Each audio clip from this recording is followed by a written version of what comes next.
Look, the left-wing media's coverage on illegal alien crimes is indicative of their commitment to ideological goals and advocacy rather than journalism. Look, Elon Musk is no less elected than the thousands of federal bureaucrats who have used the administrative state to circumvent Congress in a lot of cases to get aid to these ridiculous pet projects, what we'll call them. Yeah, so we've had terrible crime for I don't know how long. She's the attorney general. All of her time was focused on Trump and not what was going on in the streets. She also could have been focused on what was going on in the sheets with her dad, apparently. Yeah, that's true.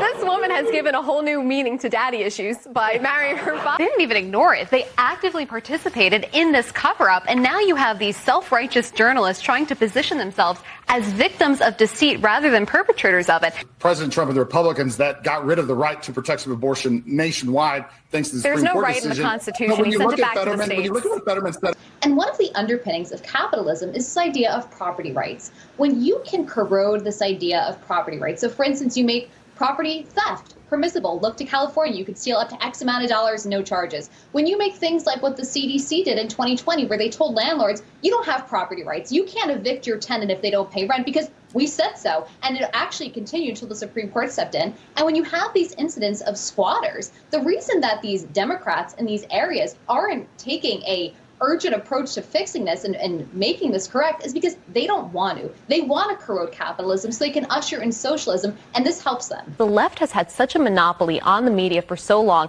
They have been able to use the media to sweep these things under the rug, to downplay it. And when you do that, you don't put Democrats in the hot seat and force them to have accountability for actions within their own party. And the evidence to support that Biden was having cognitive decline, it wasn't secret evidence that you and I got, right? He had note cards.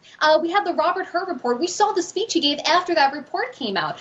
This is a man who apparently was only awake for, 6 hours or cognitive for 6 hours? All the evidence was there. For all of this talk about the preemptive pardons, it proves that the nobody's above the law shtick was never about justice. It was about justifying Democrat-led lawfare. But something really stuck out to me. It was the final two words he says, did it. Donald Trump is a doer. That is what has separated him from the rest, because Republicans and Democrats, they make these lavish promises during election season about what they're going to do. Right. And after the election ends, nothing changes. Nothing happens. Donald Trump says he's going to make America this great economic place. He makes it the most lucrative place to do business. He did it. He says he'll shut the southern border down. He did it. Right. Donald Trump is a doer, and he deserves credit for it. China is responsible for a third of the world's global emissions. In 2023, their CO2 emissions were 15% higher than the world economies combined. So when you hear that, you think, how does paying for electricity in Africa and me behaving better help solve climate change? It doesn't. We have individuals who are not citizens of this country, some here illegally, who are using our judicial system